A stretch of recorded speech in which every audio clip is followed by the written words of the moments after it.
कभी कभी रिश्तों को दुश्मन नहीं तोड़ते बल्कि गलतफहमियां तोड़ देती हैं। और जब घर के अपने ही लोग मिसअंडरस्टैंडिंग्स को हवा देने लगें तो मोहब्बत भी इम्तहान बन जाती है। मिल्कियत एपिसोड 44 में भी कुछ ऐसा ही देखने को मिला, जहां सोहा और जाविया के दरमियान बनती हुई अंडरस्टैंडिंग असफन की साजिशों और फैमिली टेंशन्स ने फिर से चैलेंज कर दिया। लेकिन सबसे बड़ा सवाल ये है कि क्या सोहा और सावियार मिलकर इन मुश्किलों का सामना कर पाएंगे या फिर गलत फहमियाँ उन्हें हमेशा के लिए जुदा कर देंगी।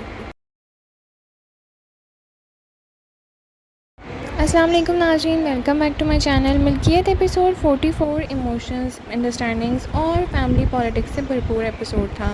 इस एपिसोड का फोकस जाविया और सोहा के रिश्ते पर रहा, जो धीरे धीरे मजबूत हो रहा है लेकिन अब नए चैलेंजेस का सामना कर रहा है। जाविया इमोशनली बहुत डिस्टर्ब नज़र आ, जबकि सोहा ने पहली बार क्रिटिसाइज़ करने की बजाय सपोर्ट करने की कोशिश की है। लेकिन दूसरी तरफ असफन की वजह से फैमिली के अंदर फिर से टेंशन और कन्फ्यूजन बढ़ता चला गया।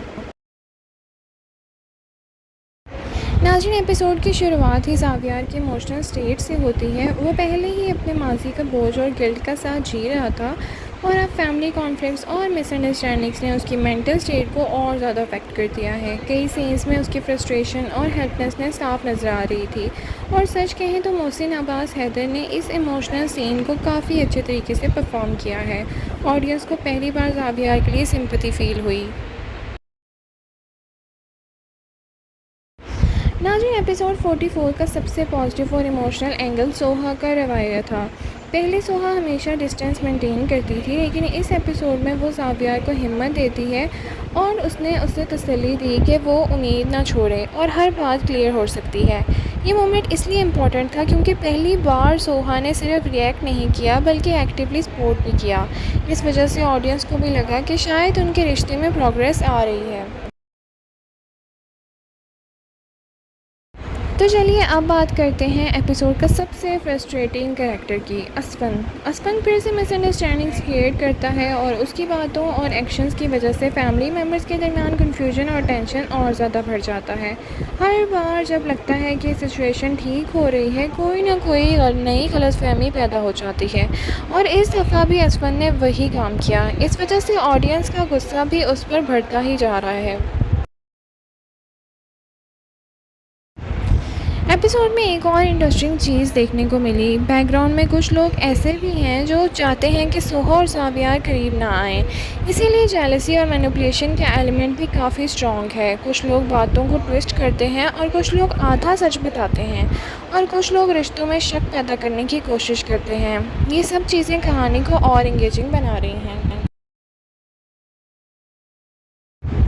नाज़रीन, हमारे ख्याल में एपिसोड का बेस्ट सीन वो था जब सोहा ने ज़ावियार को तसल्ली दी, और ये सीन सिंपल था लेकिन इमोशनल इम्पैक्टफुल था। यहाँ ऑडियंस को महसूस हुआ कि शायद सोहा और ज़ावियार को अब सिर्फ गलतफहमियाँ नज़र नहीं आएंगी बल्कि उनमें कुछ केमिस्ट्री भी नज़र आएगी, बल्कि उसकी तकलीफ़ को भी समझेगी, और शायद यही उनकी रिलेशनशिप का टर्निंग पॉइंट है। नाज़रीन, मिल्कियत एपिसोड 44 का सेंट्रल थीम ट्रस्ट और मिसअंडरस्टैंडिंग था।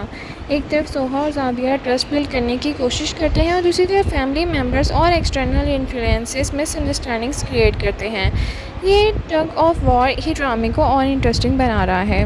नाज़रीन, हमारे ख्याल से अगले एपिसोड में हो सकता है कि सोहा और जावियार और करीब आएँ, असफन की कोई बड़ी चाल सामने आ जाए और फैमिली मेम्बर को सच पता चल जाए। कोई नई मिसअंडरस्टैंडिंग भी हो सकती है। नाज़रीन, ओवरऑल मिल्कियत एपिसोड 44 इमोशनल इंगेजिंग था। सोहा और जाविया का सीन ने एपिसोड को स्ट्रॉन्ग बनाए रखा, जबकि असफन की वजह से स्टोरी में टेंशन और सस्पेंस बढ़ता गया।